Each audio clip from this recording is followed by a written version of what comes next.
Welcome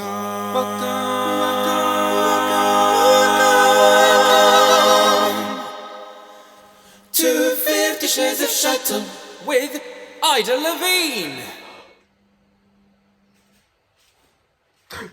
Oh, Cecil. It's you. Hello, darling. Cecil, I'm not ready for you, my dear. Everything is mashugana here today. Sylvie's confined to her room and I'm having to do everything myself. I'm having a nervous breakdown. Oh, I don't know, Cecil. I don't know if I'm coming or faking it. Well, never mind my troubles. Duty calls. And when duty calls, I don't like it to go to voicemail. Hello everybody and welcome to Ida Levine's 50 Shades of Shuttle. And before I start, I'd just like to say please excuse the mess, but I am suffering from a COVID-related staffing shortage. Last week, Sylvie came down with a nasty cough, so I'm isolating her for 2 weeks. She first started coughing just while she was doing my bikini wax. She tried to keep going, but the razor was shaking, so I thought I was going to have a libidinal breast. So I sent her to the room right there and then, and immediately scrubbed my vagina with Dettol while singing Happy Birthday twice through. Of course, isolating is not so difficult here in my homely but high-end triple drawing roomed villa in Berkhamsted Garden suburbs in Hertfordshire. Sylvie has been confined to the east wing in her room over the garage, and I'm having to look after her. I have been especially careful to make sure she eats well. Fortunately, she can go down the fire escape to get to the kitchen, and she makes a very good chicken soup. Now, I have been very careful to keep her isolated. We did try keeping the kitchen door locked, but when she slid my mud sauce under the door, the cream cheese scraped off on my shag pile. So I hung a sheet across the doorway and cut a hole in the middle, big enough for her to poke a boerewors through. And that works a treat. She can even waggle an ostrich feather duster through it while I hold up the ornaments one by one. But without Sylvie, I do, I'm afraid, look a bit of a mess.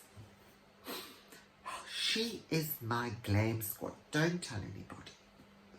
And I just can't make my hair work without her. I'm alright at doing my front,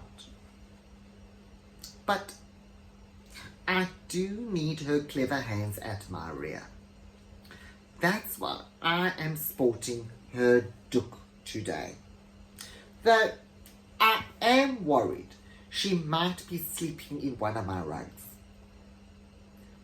And although I do most of my makeup, it's Sylvie who touches me up.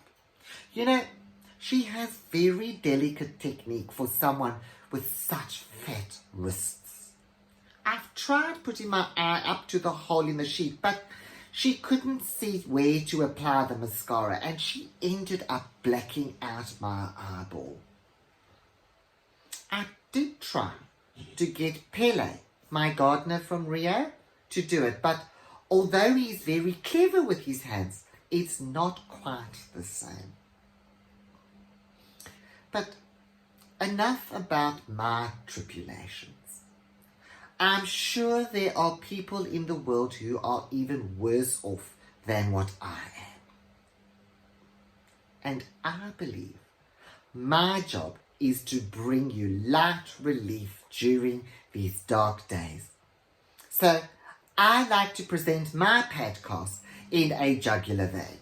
Fortunately, public speaking comes naturally to me. I'm like a speaking weight machine. All you need to do is put 5 Rand into my slot and I will give you an uninterrupted 15 minutes. I was like that even at Herschel High School for Girls back in Rondebosch. I was the leader of the school debating team, and everyone knew that they could come to me for an impromptu argument or an unrehearsed meringue. I was also head drum majorette, and I had a very well-deserved reputation for being very good with my hands. I could twirl a stick at 20 paces whilst doing the splits without swallowing my gum. Oh, that's how I met my first husband, Jaime. May he rest in peace. We were drum majoretting at Rondebosch Boys High one day, and he was captain of the rugby squad. Oh, I remember him the way he was. Oh, he had his own hair, his own teeth. He even had his own hips. Now, Jaime loved me from the moment he saw me.